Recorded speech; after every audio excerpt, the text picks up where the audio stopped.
Oi, minha gente, como é que vocês estão? Sejam bem-vindos de volta aqui ao Explica Professor. Hoje a gente vai ter uma aula de efeito dos elementos de liga na formação da austenita. A gente vai entender como os elementos de liga vão influenciar ali na formação ali da austenita e do campo austenítico.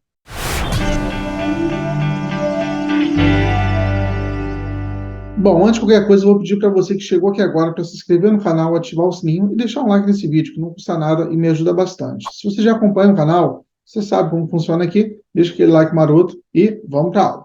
Bom, hoje a gente vai estudar aqui quais são os efeitos dos elementos de liga, né, na formação da austenita, né? E antes disso, a gente precisa entender aqui que normalmente um diagrama de fase, quando a gente está trabalhando nele, a gente costuma usar um diagrama binário, né? Mas se a gente está adicionando um elemento de liga ali, por exemplo, a gente vai ter que acabar trabalhando com um terceiro elemento de liga, né? Porque se a gente está falando aqui de ligas, normalmente são ferro, carbono, e a gente está ali adicionando um outro elemento de liga, daí eu vou, sei lá, adicionar aqui cromo, né? Então eu vou ter ali o ferro, né, o carbono e o cromo. E como que eu faço para representar isso num diagrama, para eu entender como que vai estar a minha fase austenita?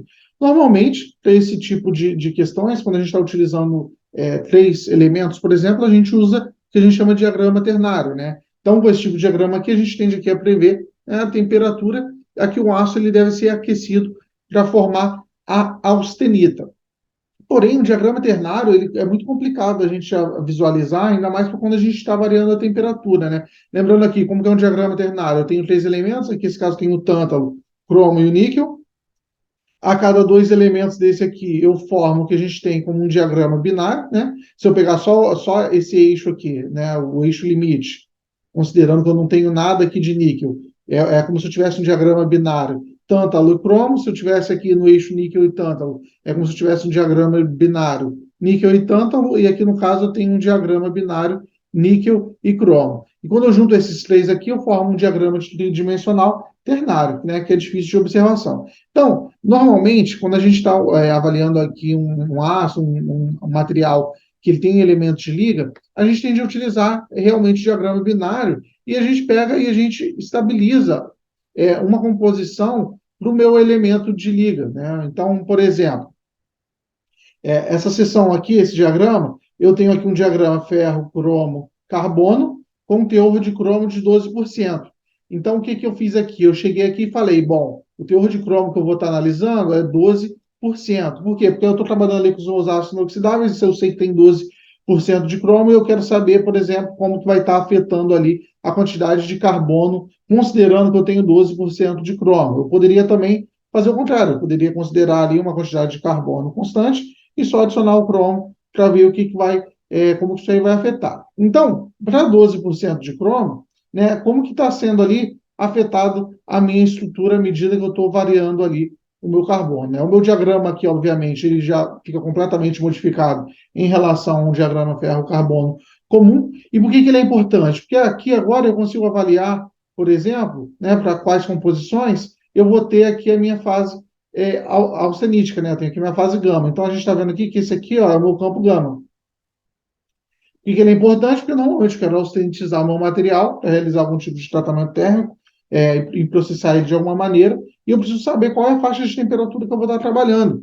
Então, se eu estou com aço aqui com 0,5% de carbono, eu sei que para eu austenitizar ele, eu vou ter que estar com temperaturas aqui acima de 920 graus Celsius, né? Então, aqui para 0,5, se eu estou trabalhando nessa faixa de temperatura, eu sei que eu estou ali austenitizando meu material. Isso ali para um diagrama com 12% ali de cromo. Então, assim que a gente tende a trabalhar quando a gente está utilizando esse tipo de diagrama. E, né, quando a gente vai agora falar um pouquinho mais dos efeitos dos elementos de liga, pensando ali num diagrama ferro-carbono, para eu saber ali os limites da minha austenita pura, eu vou, em função ali da minha porcentagem de carbono e o elemento de liga, eu vou utilizar diagramas bem específicos, né, como eu já tinha comentado ali com vocês. Então, se eu tenho aqui, por exemplo, como que são afetados de maneira geral? A gente já viu isso numa aula anterior, os elementos alfagênicos, os elementos gamagênicos, mas aqui a gente consegue ver o efeito dele um pouquinho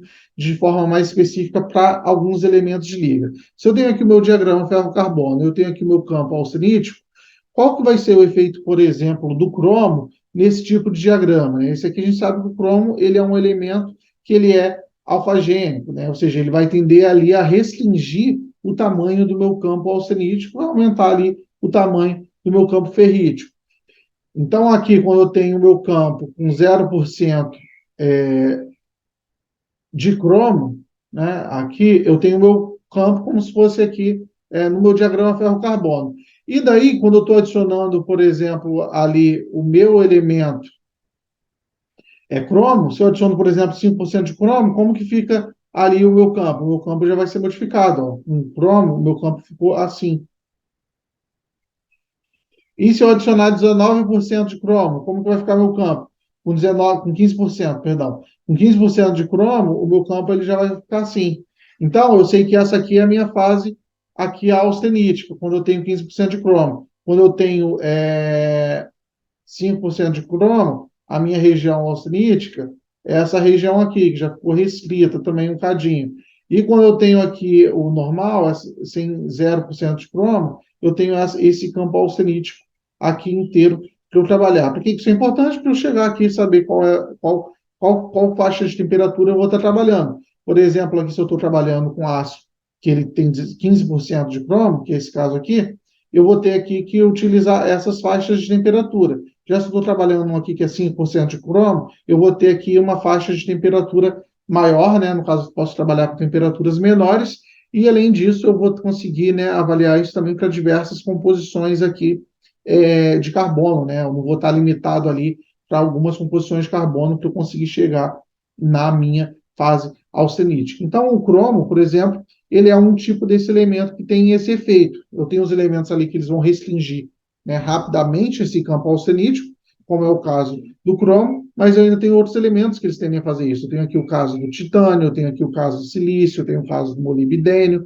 e aqui, por conseguinte, né, também o cromo. Todos eles são elementos que restringem esse campo austenítico. Por outro lado, eu tenho os elementos que eles têm um efeito contrário, que eles têm o efeito de, né, expandir ali o campo austenítico. Né? Deixa eu limpar aqui a tela para vocês. Né? Quando eu estou aqui com esses outros elementos, que é o caso aqui do manganês, né? Eu tenho outros elementos, níquel, ele também tende aqui a expandir, que são os elementos ali que a gente chama de gamagênicos, eles vão fazer uma alteração aqui para que o meu campo ele aumente, né? Então, o manganês especificamente aqui, ó, quando eu tenho 0,35 por manganês, eu tenho essa curva aqui. Aí eu estou adicionando aqui 6,5% de manganês, a minha curva já reduziu de temperatura, né? Antes que eu estava aqui a 900 graus Celsius, eu aqui caí para uma temperatura de aproximadamente 750 graus Celsius. Obviamente, a adição desse elemento, ele tende aqui também a modificar onde está o meu ponto eutetóide. Então, se eu estou adicionando algum tipo de elemento de liga, eu vou tender ali para um aço ali embaixo, um 0,4% de carbono, por exemplo, aqui eu já posso formar sementita. Já sem manganês, eu só vou formar sementita com 0,8% de carbono. Isso ali tende ali a facilitar, a depender da composição, obviamente, a modificar a quantidade de perlita que você está formando e a quantidade de ferrita e sementita também que você consegue obter ali dentro da estrutura do seu material durante o resfriamento. Os exemplos aqui dos elementos que eles tendem a ser, né, por efeito contrário, eles tendem a expandir o campo da austenita, os clássicos aqui são o manganês e o níquel. E o efeito aqui de todos esses elementos a gente consegue observar por esse último gráfico. Nesse último gráfico aqui, por exemplo, eu estou comparando os efeitos de vários elementos, deixa eu botar uma outra cor, vermelha, o efeito de vários elementos de liga no meu campo austenítico, utilizando ali a temperatura de 1148. Né? 1148 é mais ou menos essa temperatura aqui, que é a temperatura onde eu tenho a solubilidade máxima, e aqui eu consigo ver qual que é o efeito, por exemplo, para diversas composições de carbono do elemento de liga.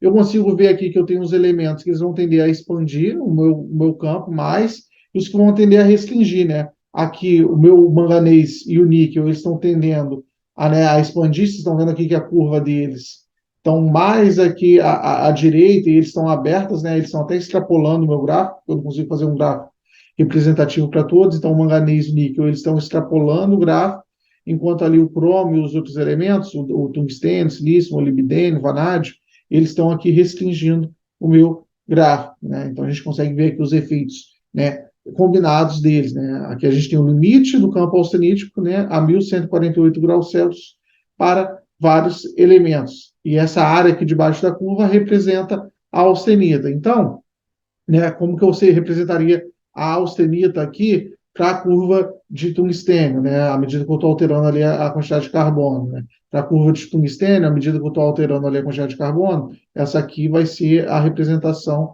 da minha austenita, né, para 1.148 graus Celsius. Aí, se eu estou com outro elemento, que é, por exemplo, aqui o níquel, essa área toda aqui debaixo da curva, né? Por conseguinte, essa área toda aqui seria a austenita para essa temperatura. Então, vocês estão vendo aqui que o campo de níquel, na verdade, ele está expandindo a austenita, enquanto os meus outros campos aqui eles estão restringindo a austenita. Isso é importante para diversos tratamentos, né? É importante para tratamento termomecânico, para tratamento de austenitização e muitos outros tratamentos térmicos que a gente realiza de maneira geral em materiais. Bom, gente, a aula de hoje foi isso. Eu espero que vocês tenham aproveitado uma aula mais rapidinha, só para a gente reforçar mesmo esses pontos aqui dos elementos que expandem ali o campo austenítico e os que restringem o campo austenítico. Eu espero que vocês tenham gostado. Lembre de deixar um like nesse vídeo, se inscrever no canal, caso você não seja inscrito. E se você gosta aqui do conteúdo que é produzido, você quer apoiar de alguma maneira e quer ter acesso também a conteúdo exclusivo, dê uma olhada no nosso programa de membros. A partir de R$ 5 você pode se tornar membro. Isso ajuda bastante aqui a valorizar o conteúdo que eu trago de graça para vocês. Um grande abraço, eu vejo vocês numa próxima aula e tchau, tchau.